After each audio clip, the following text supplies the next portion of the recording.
2024 இந்திய ஒன்றிய நாடாளுமன்ற தேர்தலுக்கான வரைவு. இதில் அடிப்படை அமைப்பு அரசியல் மாற்றம், இது மாற்றத்திற்கான எளிய மக்களின் புரட்சி என்கிற முழக்கத்தை முன்வைத்து இந்த வரைவை நாங்கள் வெளியிடுறோம். படிக்கும்போது உங்களுக்கு இதெல்லாம் சாத்தியமா என்று படலாம், சாத்தியமா தேவையா என்று உணர்ந்தீர்கள் என்றால் இது சரியான வரைவு என்று உங்களுக்கு தோணும். நாங்கள் எழுப்பி இருக்கிற கேள்விகள், நான் கூட 26 தான் வரைவை வெளியிடலாம்னு நினைச்சேன். நான் இதுல சொல்லி ஆகணுங்கிறதுனால மிக சுருக்கமாக ஒரு சில கேள்விகளை என் மக்களுக்கு முன்பு வைக்கிறோம். உங்கள் பிள்ளைகள் எழுப்புகிற கேள்வி உங்களுக்கான கேள்வி. உங்களுக்கும் இது தோன்றிருக்கலாம், தோன்றலாம். இதை படிச்சு பாருங்க. முழுக்க முழுக்க உண்மையின் பக்கம் நின்று வீரத்துறவி விவேகானந்தர் அவர்கள் சொன்னது போல, எதற்காகவும் நீ உண்மையை விட்டு கொடுத்துறாத, ஆனா உண்மைக்காக எதையும் விட்டு கொடு என்று அவர் சொன்னது போல நாங்கள் உண்மையின் பக்கம் நிற்கிறோம். இதை படிச்சு பாருங்க, இந்த வரைவை கொண்டு போங்க. மிக்க நன்றி.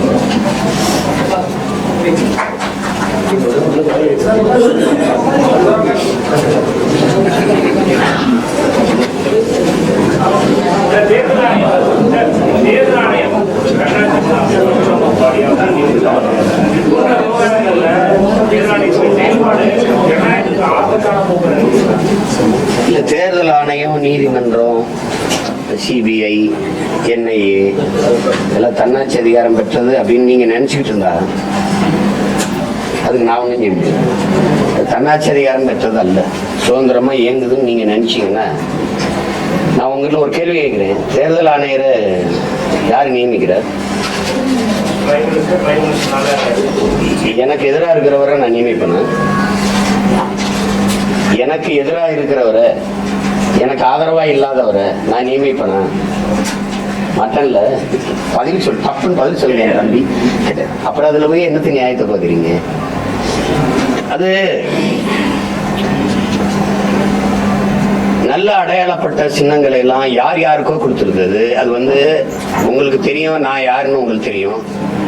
புகழ்பெற்ற ஒரு திரைப்பட இயக்குனரோ, ஐயா மணிரத்னம் போல, எங்க அப்பா பாரதிராஜா போல, ஐயா பாலச்சந்தர் போல, எங்க அப்பா பாலுமேந்திரா போல ஒரு பெரிய இயக்குனரும் கிடையாது. என் குறிப்பா என் தம்பி சேரன், அமீர், வெற்றிமாறனாலோ கூட நான் புகழ்பெற்ற ஒரு இயக்குனர், பெரிய நடிகர் இருந்து ஒரு எளிய மகன். ஆனா நான் எதுக்காக வந்தேன் அப்படின்னா, என் இனச்சாவுல தான் நான் கற்றுணர்ந்தேன். எங்களுக்கு எந்த அரசியல் இல்லை, வலிமை இல்லை என்பது. என் தலைவன் எனக்கு ஒரு சின்ன ஒரு நம்பிக்கை வச்சு எனக்கு ஒரு வேலையை கொடுத்தாரு. அதை செய்யணும்னு நான் வந்து செஞ்சுக்கிட்டு இருக்கேன். இந்த சூழல்ல ஒண்ணுமே இல்லாத நாங்க ஏறி வரும்போது எங்களுக்கு எந்த கை கொடுத்தும் எங்களுக்கு ஆதரவு இல்லை.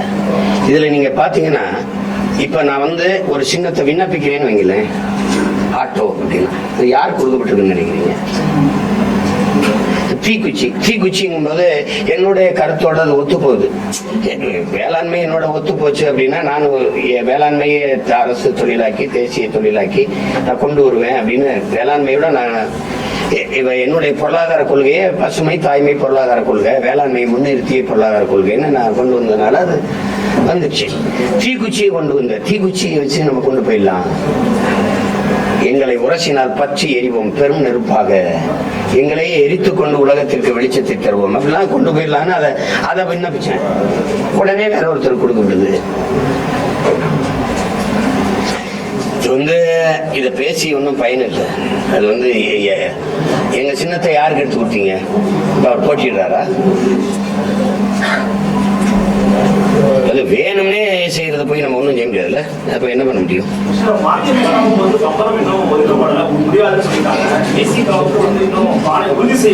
நீங்க அவங்க கூட்டணியில இல்லையே தம்பி. எங்க ஐயா ஜி.கே. வாசனுக்கு சைக்கிள் சின்னம் இருந்துச்சு. இன்னொரு மாநிலத்துல சைக்கிள் சின்னம் இருக்கா இல்லையா?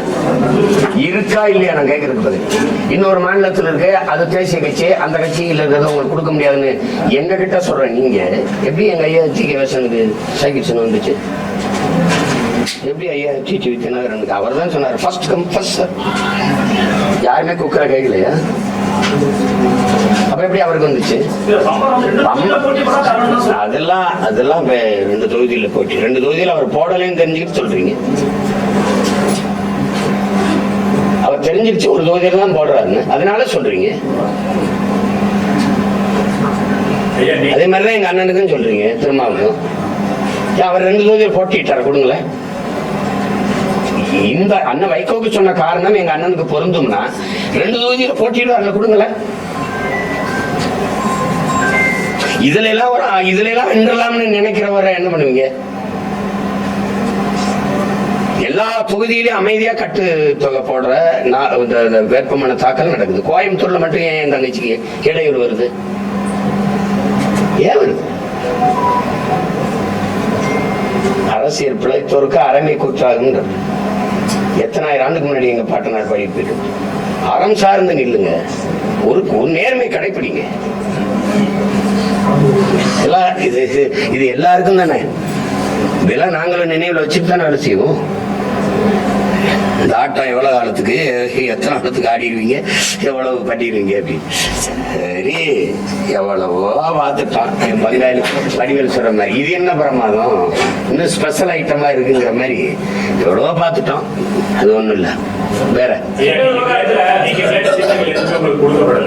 ஆனா தேர்தல் ஆணையமே ஒரு சின்ன முடிவு பண்ணி உங்களுக்கு கொடுக்குறாங்கன்னா இது EVM-ல பிரச்சனை.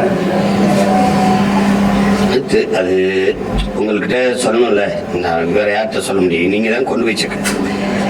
அது என்ன செய்யணும்னா, எங்க சின்னத்தை 3வது பெட்டியில வைக்கணும். இந்த வாட்டி பாராளுமன்றத்துக்கு குறைந்த வேட்பாளர்னால 2 பெட்டி வாய்ப்பு இருக்கு.